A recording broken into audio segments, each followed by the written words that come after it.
Hi, everyone. Thanks so much for joining us today. I am joined by Jessica Saum, who's an Air Force spouse and a collaboration and inclusion coordinator. I'm hoping, Jessica, that you'll tell us a little bit more about what that is. Absolutely. I was a special education teacher. I taught in a K-4 self-contained classroom, so kids with more extensive needs.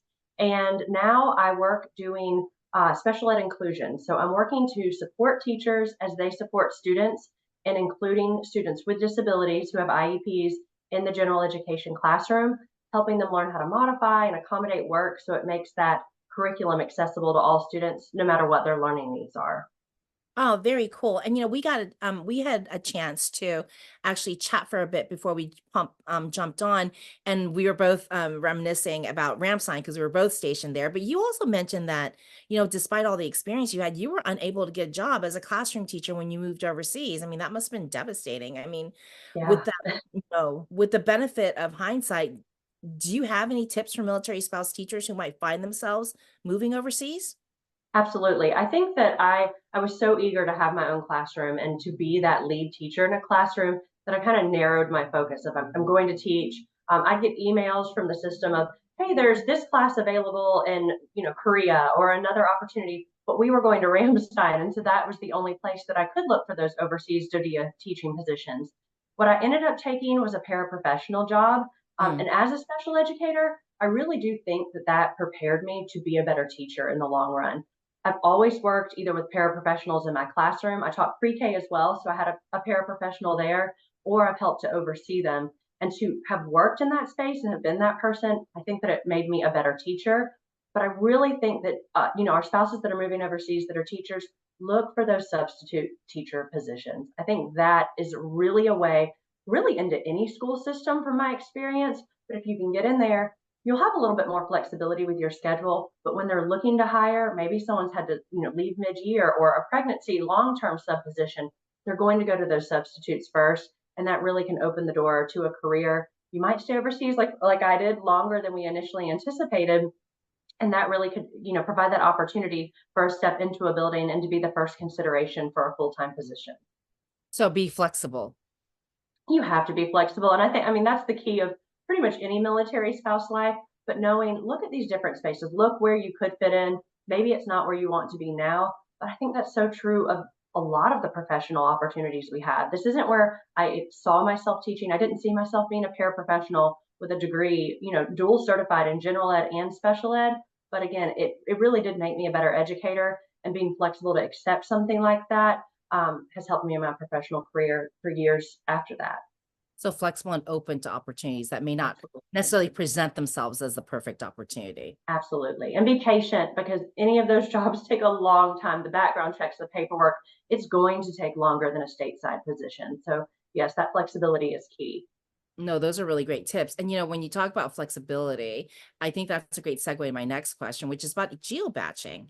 So, I Yeah. mean, like you guys made a tough decision, and if people are considering it, what should they consider in the decision making process about whether or not they want to try geobatching? It was a really hard decision. And at first, when it presented itself, my husband was going to Lodges, and it was, oh, I can go visit. He would be able to come home easily, even though it wasn't that easy. And so we thought, this is going to be great. This will be great for our family. We'll have continuity. My professional career won't have to be affected by it. He has a great opportunity to progress as well.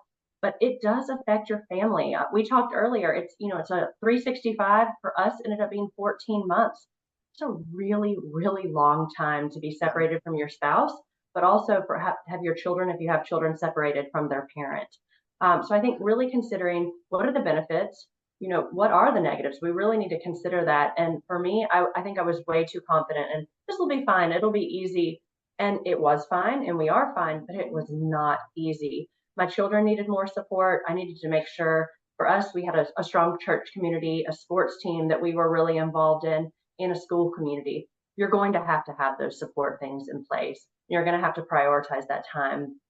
For us, the drive to school every day, which this has changed so much since early deployments, we were able to FaceTime with him. And Mhm. that we just made sure, even if it was 2 minutes, my husband put it on his work schedule. We made it happen. And if it was just a quick, I can't talk today, but I love you and I'll talk to you soon, we really tried to prioritize that to not lose that connection. And I think that really made a difference. But you're going to have to weigh the pros and the cons. Is this really what's best for our family at this point in our lives? And take it serious when your spouse is coming home. What are we going to do to reintegrate? How are we going to prioritize that? I remember telling my kids, do not walk past me, walk past your father to ask me a question. You will, he is still your father, and he has ownership in this as well. But he had to figure out how to reintegrate into that situation as well. And I had to hand over some of that control that I'd been so used to having for over a year.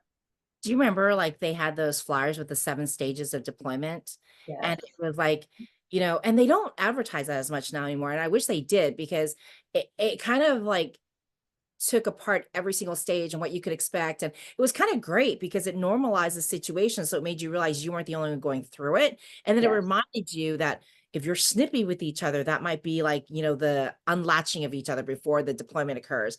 And then like when they come back, it's a little bit tough because you have been the only person responsible for making all the decisions. So right or wrong, tough or not, you didn't have to communicate with somebody else and negotiate. It was what you said went.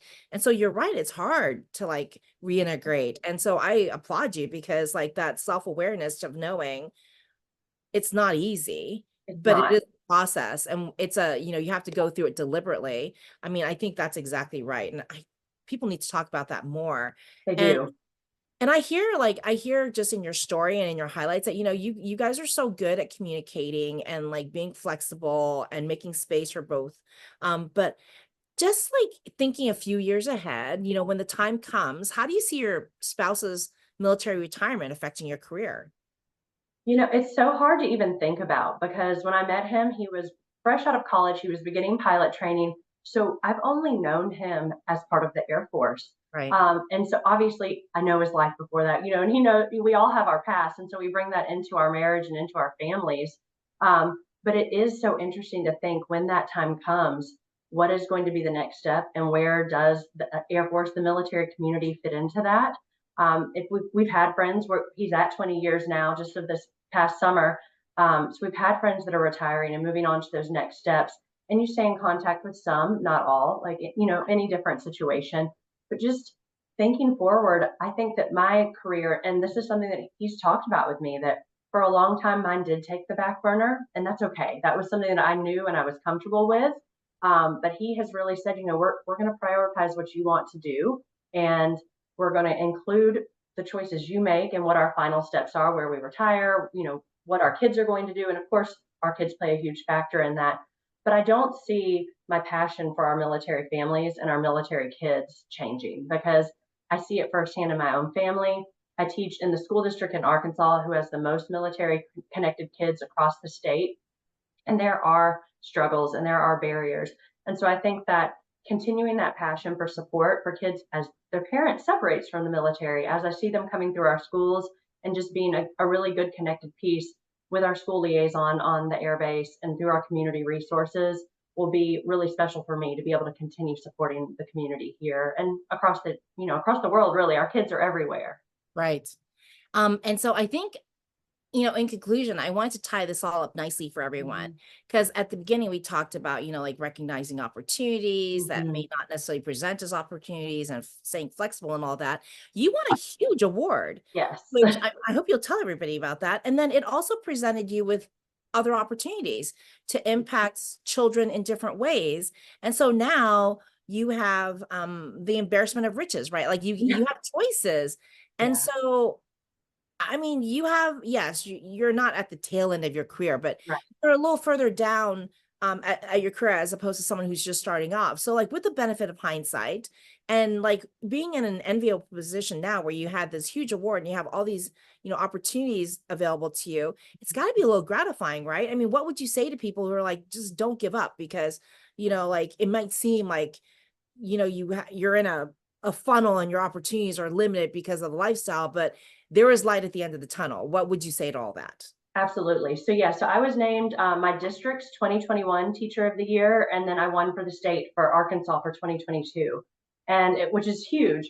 And I think for me, it took me 10 years from the time I started college to finish because I didn't take it seriously in the beginning, and then I got married, and then we moved. And my husband, really encouraged me. He said, "You want to finish your degree." I was working, I was enjoying life, but He's like, "You've always talked about that. Finish it." And so I Right. finished, and then we moved, and I couldn't work right away. I mean, it took me a long time to really become a part of this teaching profession. And so when you're hired at whatever position you do, as a military spouse, I can't guarantee you I'm going to be here even 2 or 3 years. When I'm here, I'm going to give you my best. And when these companies, these schools, whatever the industry is, takes a chance on a military spouse, they're going to get an incredible adaptive employee. And I'm so grateful that my school district did that, because Arkansas gives their teacher of the year a year sabbatical. So I had a year to That's go very, all across this. It's incredible. I was able to go all across our state, across the nation to different schools, see what's working, see what can be done better, see how different areas are supporting our military families. And for me, special education, see what's happening. And when that year concluded, I did have opportunities. Could I push and do more advocacy work? Opportunities maybe at the state level with our state Department of Education, and then even things outside of education doing advocacy type work. But for me, I came from an incredible district, and I wanted to go back to that district and take what I had learned and put it into place to support kids. I just knew my work there was not done. And so I'm lucky that they encourage me and support me to go into other spaces to continue that advocacy work, to speak not only on behalf of my work in special education, but on our military families. And I was appointed in April by our governor to the Arkansas Council for Military Children. I've been able to write and share some experiences. And I really think that I'm passionate about helping kids and being in a school, but that advocacy piece of it isn't going to change. And I'm really excited to continue to look for opportunities, both on the state and national level, to advocate for families and to be that voice, because I learn it seems like every week families don't know everything that's there to support them. They don't know about their state council for military children. They don't know about MSEC or these other companies that can come in and have these really great activities and resources and supports for our schools.